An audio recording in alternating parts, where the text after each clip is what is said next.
بھی تھے، تکلیف بھی پہنچاتے تھے۔ بعض مرتبہ انسان پر حالات آتے ہیں، ان حالات کو دیکھ کر بندہ کہتا ہے یار کوئی غلطی تو نہیں مجھ سے ہوگی،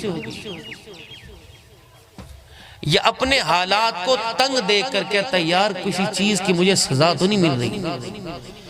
یا موجودہ بے حیائی کے اور پریشانیوں کے حالات دیکھ کر کہہ رہے یار لگتا ہے اللہ ناراض ہو گیا۔ حضور نے بھی اللہ سے آسمان کی طرف منہ اٹھا کر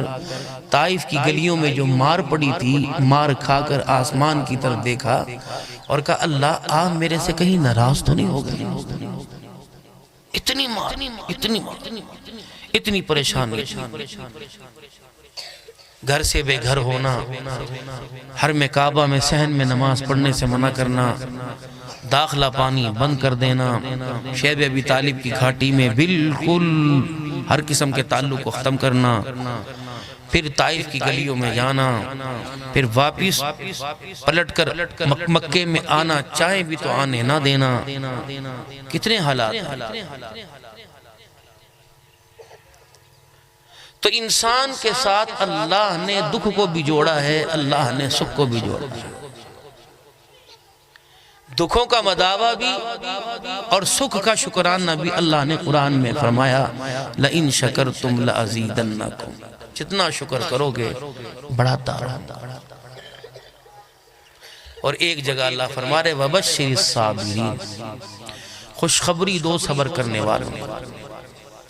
اس سے پہلے اللہ نے قرآن میں 5 نکات بیان کی، میرے بندو ہوشیار رہنا، پریشان نہ ہونا، کسی وقت کسی پر کوئی بھی ہو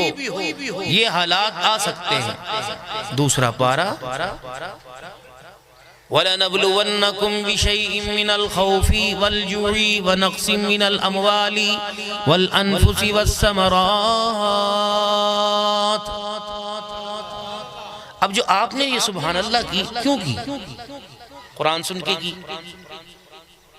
اگر قرآن کی تلاوت میں آپ کو اتنا مزہ آیا کہ آپ کے منہ سے بے ساختہ سبحان اللہ نکلا، اگر اس کا مفہوم سمجھ جاتے تو خدا کی قسم اللہ کی محبت میں سب کچھ قربان کر دیتے۔ اسی لئے علماء اکرام نے فرمایا بندہ جب نماز کی حالت میں کھڑا ہوتا ہے اسے پتہ لگ جائے کہ کس کے سامنے کھڑا ہے، فرمایا قیامت آ جائے اس کا سلام پھیرنے کو دل ہی نہ کرے۔ بیوی کے پاس، ماں باپ کے پاس، بہن بھائیوں کے پاس، دوست کے پاس چھوڑ دو، اوپر ڈربے میں کبوتروں کے پاس 4-4 گھنٹے بیٹھ، ان سے پیار ہے، اس کی اہمیت کا اندازہ ہے۔ اللہ کو نہ پہچانا، نہ اس کی پہچان، نہ اس کی شان کا اندازہ ہے، نہ اس سے کبھی ہمیں پیار کرنے کا، نہ کبھی دوستی کرنے کا موقع ملا، تو اس سے ہم ملاقات کے لیے اول تو لوگوں کے پاس وقت ہے ہی نہیں، اگر ہے تو ٹمپریری سی، او یار کی کہن گے لوکی۔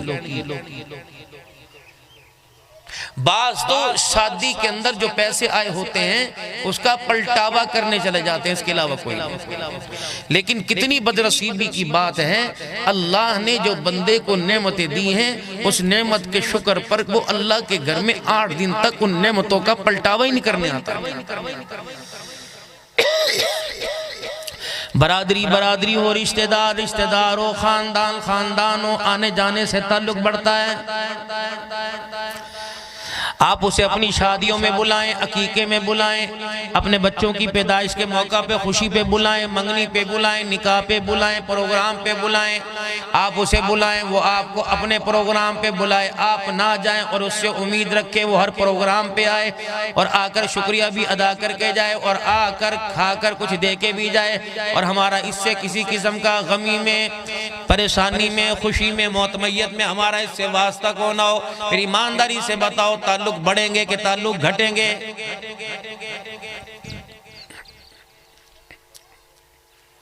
بعض مرتبہ میرے عزیزو جس کو اپنے پاس آپ بلاتے ہو اور آپ اس کے پاس نہیں جاتے، آپ کے کارڈ کو دیکھ کر بلاوا دے کے کہتے ہیں دیکھو جب میں اسے بلاتا ہوں آیا کوئی نہیں، اور اس نے کارڈ بھیج دیا، میں بھی اس کے بلاوے پہ کوئی نہیں جاتا۔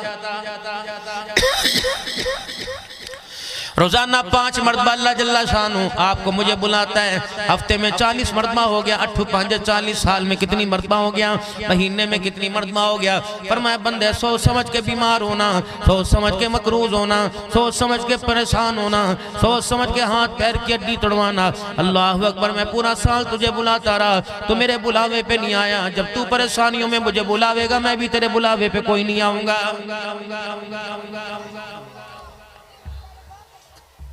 پھر تو لوگوں کو رو رو کے دکھائے گا، میری سندہ کوئی نہیں، عبدالحنان آپ دعا کر لے، حافظ صاحبہ تو دعا کر لے، قاری صاحبہ تو دعا کر لے۔ فرمایا پھر میں اتنا تیرے سے اتنا دور ہو جاؤں گا، تیری تو دعا دور کی بات ہے، اس وقت کے اچھے اچھوں کی بھی دعا بھی میں وقتی طور پہ کوئی قبول نہیں کروں گا، تیرے حق زمین پر رینگنے والوں کو سکون دوں گا، چلنے والوں کو سکون دوں گا، چھپکلیوں کو سکون دوں گا، جنوں کو سکون دوں گا، انسانوں کو سکون